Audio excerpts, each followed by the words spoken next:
사도신경으로 신앙 고백하시겠습니다. 전능하사 천지를 만드신 하나님 아버지를 내가 믿사오며 그 외아들 우리 주 예수 그리스도를 믿사오니 이는 성령으로 잉태하사 동정녀 마리아에게 나시고 본디오 빌라도에게 고난을 받으사 십자가에 못 박혀 죽으시고 장사한 지 사흘 만에 죽은 자 가운데서 다시 살아나시며 하늘에 오르사 전능하신 하나님 우편에 앉아 계시다가 저리로서 산자와 죽은 자를 심판하러 오시리라. 성령을 믿사오며 거룩한 공회와 성도가 서로 교통하는 것과 죄를 사하여 주시는 것과 몸이 다시 사는 것과 영원히 사는 것을 믿사옵나이다. 아멘. 오늘 함께 보실 말씀 신명기 23장 15절부터 16절 2절 말씀입니다. 구약성경 298면에 있습니다. 구약성경 298면 신명기 23장 15절 16절 2절 말씀입니다. 신명기 23장 15절 16절입니다.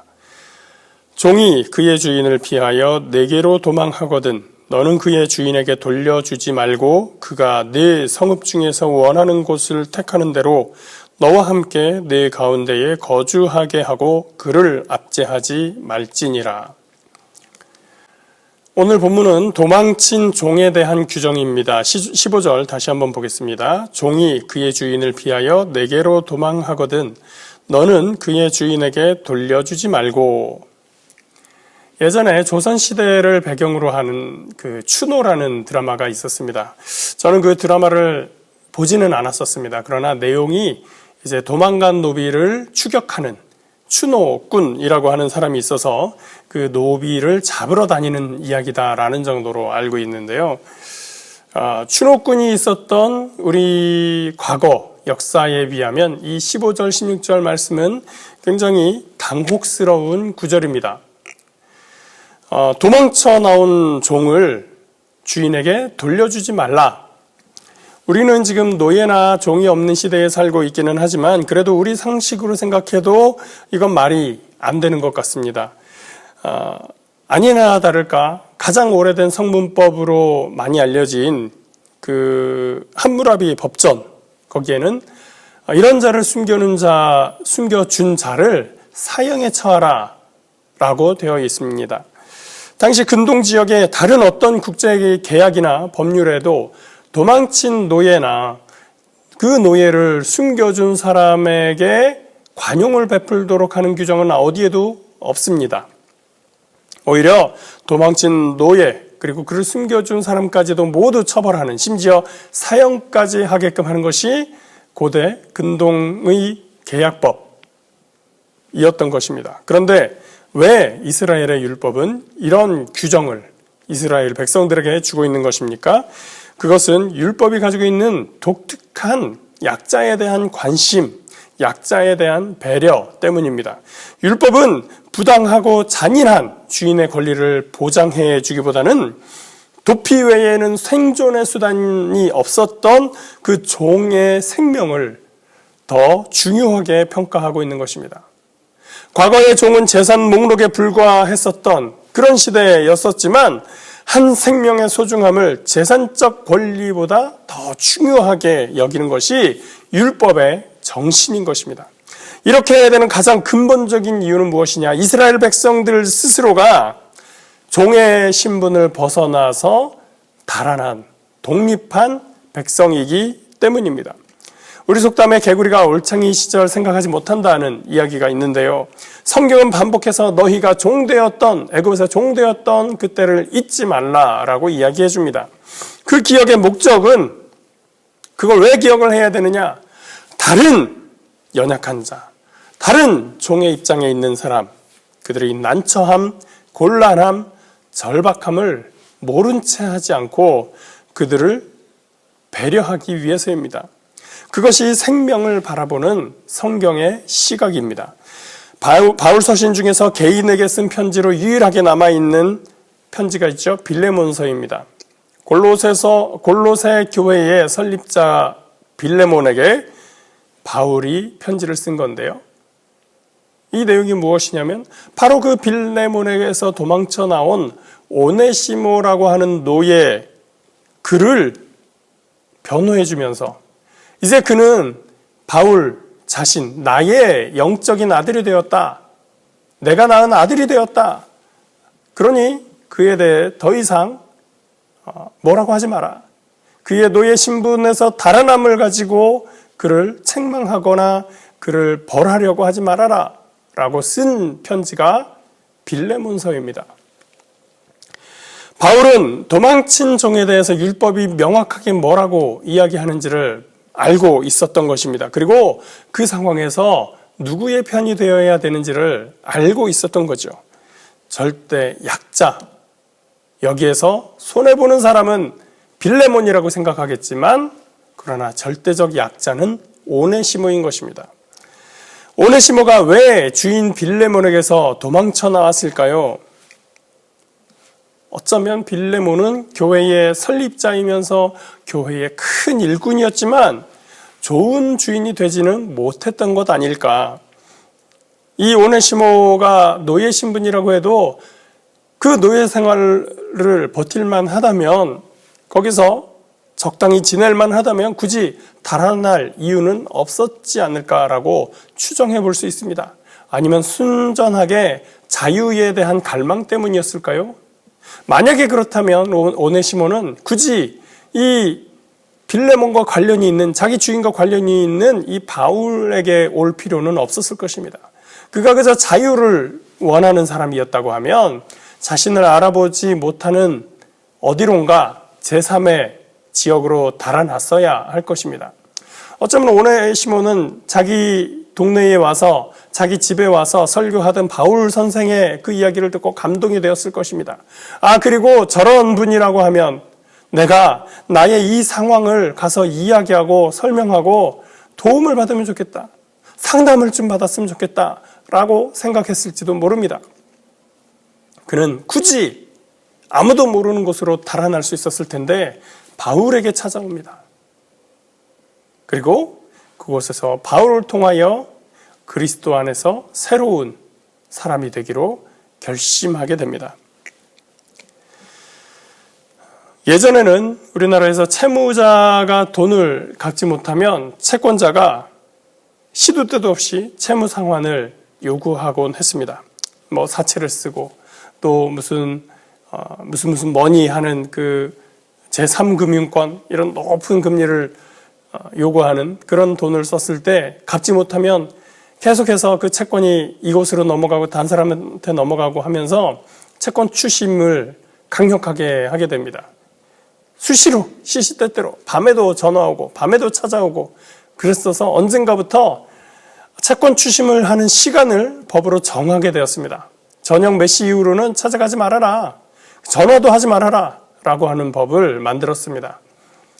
아무리 돈을 못 갚아도 그래 그 사람이 돈을 못 갚아서 경제적으로 피해를 준 것이 맞다 할지라도 그래도 그 사람이 저녁밥은 먹고 저녁에 휴식은 하고 잠을 잘 수는 있게 해줘야 되는 것 아니냐라고 하는 것이죠.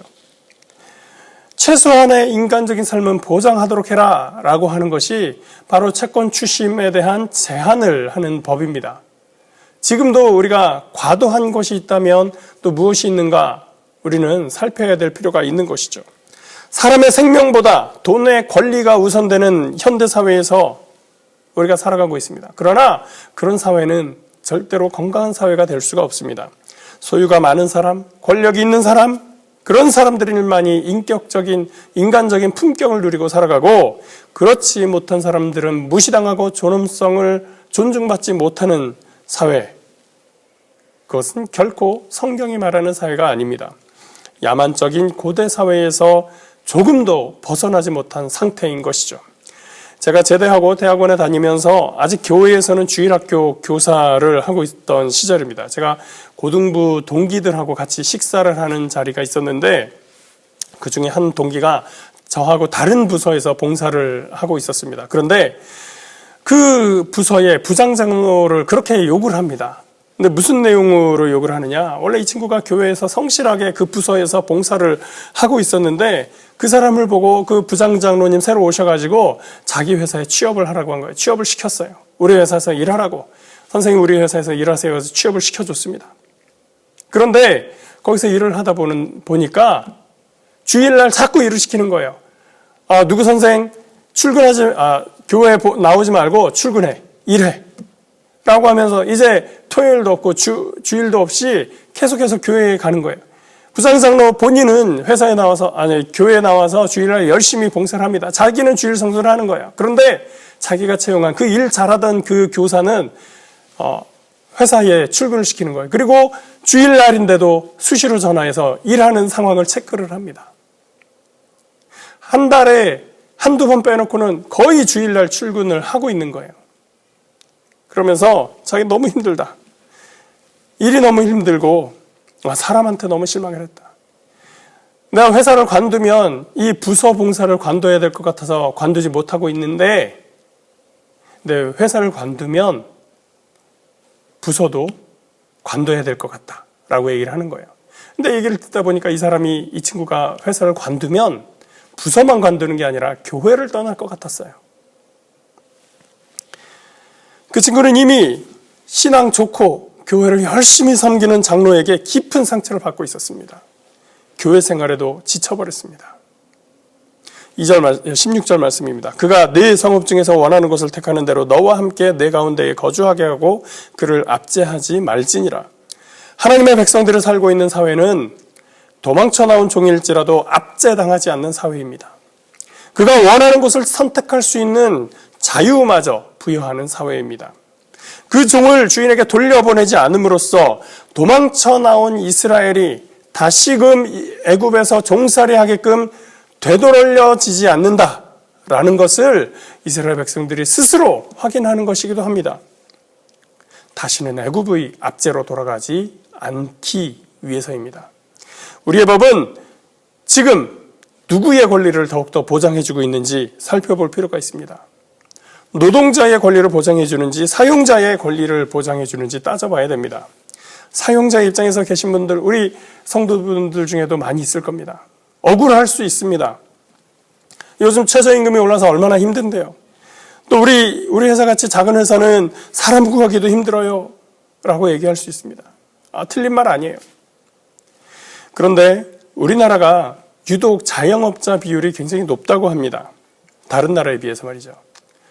이유가 뭐냐? 더 큰 기업에서 기업의 최대 목적은 영리 사업이다라고 하면서 직원들을 최대한 줄이고 오래 근무한 사람들 가급적이면 내보내고 급여를 줄이기 위해서 더 많은 사람을 채용하는 대신에 기계화하고 자동화하고 그래서 사람을 쓰지 않는다는 거죠.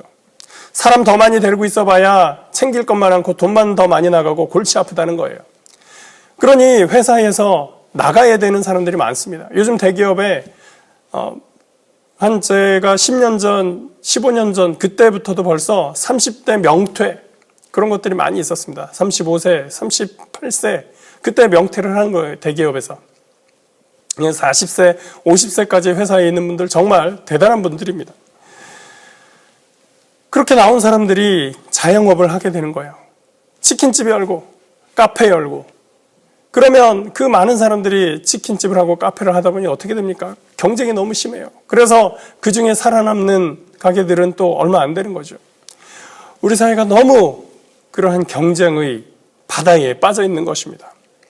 그러지 않도록 법으로 보호해줘야 되는데 우리나라는 69시간 노동을 할 수 있도록 법을 바꾼다고 하는 이야기를 거리낌 없이 하고 있는 겁니다. 일하는 사람이 행복해야 회사가 행복할 수 있고 사회가 행복할 수 있습니다. 노동자를 착취 수준으로 부려먹으면 회사의 영업이익이 올라갈 수 있을지는 모르지만 결국 회사에도 사회에도 그리고 우리가 살고 있는 가정에도 좋은 영향을 줄 수가 없습니다. 직장의 문제뿐이 아니라 우리 사회가 누구를 더 배려하고 누구를 더 보호하고 있는지 살펴야 됩니다. 높은 자리에 있는 사람은 죄를 지어도 넘어가고 힘없고 백없으면 작은 잘못에도 구속당하고 강하게 처벌받는 사회라고 하면 문제가 많습니다. 우리는 뜻이 하늘에서 이루어진 것 같이 땅에서도 이루어지게 하옵소서라고 기도하는 사람들입니다. 우리가 살아가는 이 땅에서 참된 하나님의 뜻이 이루어지기를 위해서 더욱더 기도하고 그러한 뜻이 이 사회에서 어떻게 펼쳐져 나가는지를 지켜봐야 될 책임도 있습니다. 저와 여러분이 사회 속에서 참으로 하나님의 뜻이 이루어지기 위해서 더 기도하고 관심 가지고 도울 수 있는 것은 돕고, 그래서 참으로 하나님의 백성의 놀라운 은혜를 세상 속에 퍼뜨려 나가는 귀한 주의 자녀들 되시기를 주님의 이름으로 축복합니다. 기도하겠습니다. 하나님께서 약하고 힘없고 가장 사회에서 하층이었었던 하층 계급에 있던 이스라엘 백성들을 애굽에서 구해내셨습니다. 그리고 이스라엘 백성들에게 그러한 삶을 이웃에게 살아가라 라고 다시 명령하셨습니다. 하나님, 내가 힘이 있어서 자랑하고 과시하기 위해 힘을 갖기보다는 내가 가진 힘을 이용해서 다른 이웃을 돕고 연약한 사람을 세워주는데 더욱더 힘쓰는 하나님의 말씀, 하나님의 뜻대로 살아가는 주의 백성이기 원합니다. 하나님, 내가 가진 것을 나 혼자 즐기며 나 혼자 누리며 과시하기보다는 세상에 내가 가진 좋은 것을 나누며 그 복음을 나누어 주는 참된 하나님의 자녀의 삶을 살아갈 수 있도록 인도하여 주시옵소서. 오늘 하루도 주님의 은혜가 우리와 함께 하심을 믿고 감사드리며 예수 이름으로 기도합니다. 아멘. 하늘에 계신 우리 아버지여, 이름이 거룩히 여김을 받으시오며 나라가 임하시오며 뜻이 하늘에서 이루어진 것 같이 땅에서도 이루어지이다. 오늘 우리에게 일용할 양식을 주시옵고 우리가 우리에게 죄 지은 자를 사하여 준 것 같이 우리 죄를 사하여 주시옵고 우리를 시험에 들게 하지 마시옵고 다만 악에서 구하시옵소서. 나라와 권세와 영광이 아버지께 영원히 있사옵나이다. 아멘.